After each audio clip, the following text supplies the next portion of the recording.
Restoring Blackwood Manor wasn't like flipping a bungalow. It was an archaeological dig. Every time Van swung a hammer, he found something. Hidden servant bells, antique wallpaper patterns, and enough dust to build a second house. "Mrs. H, come look at this," Van called from the very top of the turret. Reba climbed the narrow, winding stairs, her heart racing. When she reached the small circular room at the top, she found Van staring at a small alcove hidden behind a piece of wainscoting.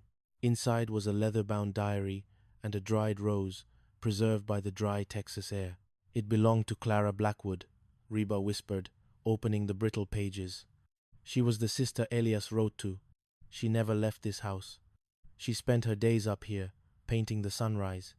As Reba read the diary, a new layer of the house revealed itself. This wasn't just a building, it was a sanctuary.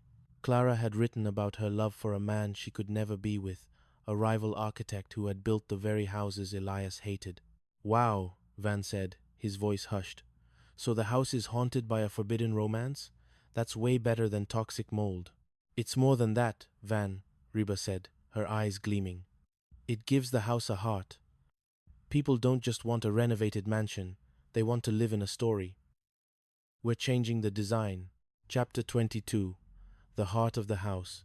Barbara Jean took the news of the diary with the same level of intensity as a professional athlete preparing for the Olympics. "Forbidden love, secret letters, a turret of longing," Barbara Jean cried, her ruffles vibrating with excitement. "We're going to call it the Clara Collection. Soft velvets, hidden nooks, and we're going to restore her painting studio exactly as it was." While Barbara Jean focused on the aesthetic, Reba found herself focused on a different kind of restoration. She started visiting the local archives to find more about Clara's mystery man. It was there that she met Marcus Thorne, the city's lead historian. Marcus was everything David Davids was not: quiet, academic, and deeply passionate about the past. He had silver-streaked hair and a way of looking at Reba that made her forget she was covered in paint and drywall dust. "You're the one saving the Blackwood place," Marcus said, his voice like warm mahogany. "Most people would have just torn it down and built a parking lot." "I like a challenge, Marcus," Reba said, feeling a blush crawl up her neck. "And I think the house has something to say." Over the next few weeks, Marcus became a regular fixture at the manor. He helped Reba verify the easements and provided historical blueprints that saved them thousands in structural repairs. But more importantly, he started bringing Reba coffee in the mornings, coffee without eggshells. Chapter 23. The Vulture's Last Stand. David Davids wasn't finished. Though the easement had blocked his high-rise, he had one last card to play. He knew that Hart and Montgomery were over-leveraged. If he couldn't block the view, he would block the cash flow. One afternoon, a man in a dark suit arrived at the manor. He wasn't a neighbor or an inspector. He was a representative from the bank. "Mrs. Hart, I'm afraid there's an issue with your construction draw," the man said. "The bank has received an anonymous tip, backed by documentation, that the historic preservation status of this house makes it a high-risk liability. We're freezing your credit line, effective immediately." Reba felt the floor drop out from under her. "Anonymous tip? Let me guess. A man with two names and a Porsche?" "The source is irrelevant," the man said. "Unless you can provide a secondary guarantee or pay off the primary lien of $500,000, we will be forced to move toward foreclosure." Van walked in, his face pale. "500 grand? We don't have 50 grand, let alone 500. Reba looked at the half-finished grand staircase, then at the turret where Clara's diary still sat. They were so close. "I'm not giving up, Van," Reba said, her voice hard. "I've got one more move." Chapter 24. The Gala of the Century. Reba didn't call a lawyer. She called Marcus Thorne. "We're going to hold a gala," Reba announced. "A Save the Blackwood fundraising event. We're going to invite every historical society, every wealthy philanthropist, and every bored socialite in Houston. We're going to sell them the story of Clara and Elias." For 48 hours, the house was a hive of activity. Cheyenne and Van worked on the lighting, while Barbara Jean turned the overgrown gardens into a Victorian wonderland. Brock even stepped in, using his dental contacts to secure a high-end caterer. The night of the gala, Blackwood Manor shone like a beacon. The turquoise feature wall, now a subtle, elegant accent in the library, served as the backdrop for the Clara Collection exhibit. David Davids arrived uninvited, looking for blood. "You think a few glasses of champagne will save this wreck, Reba?" "The bank moves in at midnight." "Wait for it, David," Reba said, her eyes fixed on the door. At 10 p.m., a limousine pulled up. Out stepped a woman who looked like she owned half of Texas, because she did. It was Mrs. Sterling, the matriarch of the Houston Arts Council. "I've heard the story of Clara," Mrs. Sterling said, walking through the foyer. "It's been a long time since this city valued its soul more than its square footage. Reba Hart, I understand you have a lien issue." "We do, Mrs. Sterling," Reba said. "Consider it gone," the woman said, waving a hand. "The Arts Council will purchase the manor as a protected landmark. You will stay on as the permanent curators and project leads.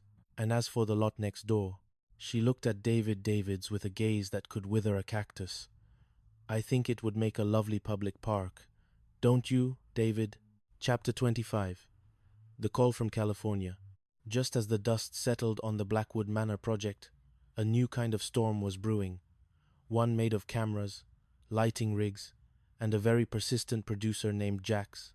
Jax was from a major cable network in Los Angeles, and he had seen the viral footage of the Blackwood Gala. He didn't just want the house, he wanted the hearts.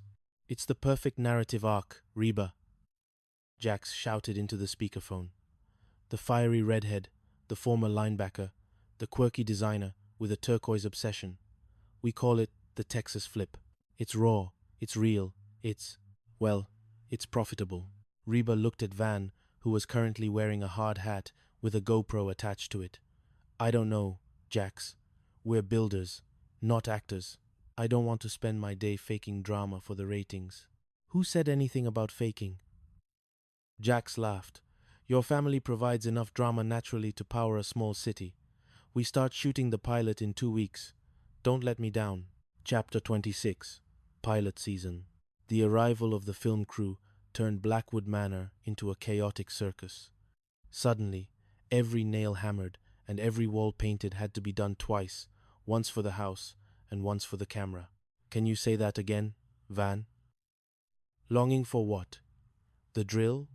Van asked, confused. "Longing for the legacy," the director sighed. While Van struggled with his lines, Barbara Jean flourished. She had started wearing even more ruffles, specifically designed to catch the light. She had even convinced the crew that turquoise was a spiritual color. But beneath the glamour, tension was rising. The network wanted more conflict. They wanted Reba to fight with the contractors. They wanted Cheyenne to have a breakdown over a tile choice. "I'm not doing it, Jax," Reba said, pulling him aside. "This is a real business. If we look like amateurs on national TV, David Davids will be laughing all the way to the bank." "David Davids?" Jax's eyes lit up. "Wait, is he the rival agent? The one who tried to block the view? Get him on the show. He's the perfect villain." Chapter 27. The Shadow of the Past.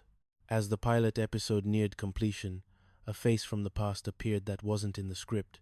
Jake Hart, Reba's ex-husband, had seen the promos for the show. He arrived at the manor unannounced, looking for a reunion that clearly involved a cut of the new business. "I saw you on the news, Reba," Jake said, leaning against the restored banister. "Looks like life has been good to you. I figured, since we were partners for 20 years, maybe I should be a partner in this enterprise too." Reba felt a coldness in her chest that had nothing to do with the air conditioning. "You weren't a partner, Jake. You were a passenger. And the ride ended 5 years ago. The cameras would love a redemption story, wouldn't they?" Jake whispered, nodding toward the film crew. Van stepped in, his linebacker shadow falling over Jake. "The only story we're telling here is how we built this without you. Now, you can leave the way you came, or I can show you the stones Reba's been talking about." Jake left, but the damage was done. The network loved the footage. They wanted to make Jake a recurring character. "Over my dead body," Reba said. Chapter 28. The Ultimate Flip.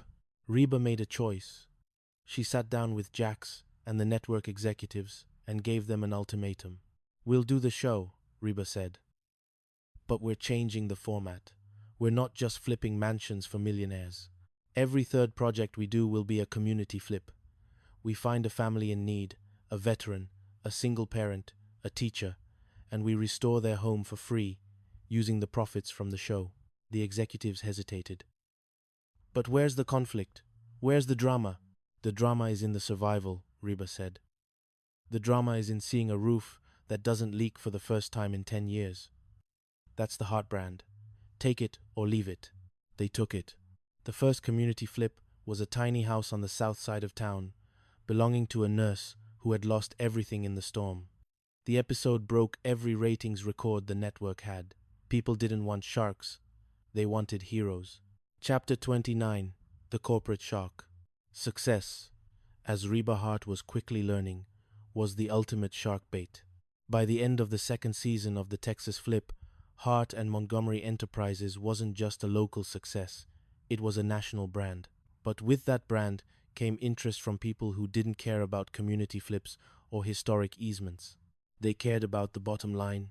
A letter arrived at the office, embossed with the gold leaf of Apex Global Realty. They wanted to buy the brand. They wanted to turn the Turquoise Dream into a line of mass-produced, low-quality home goods sold in every big box store in America.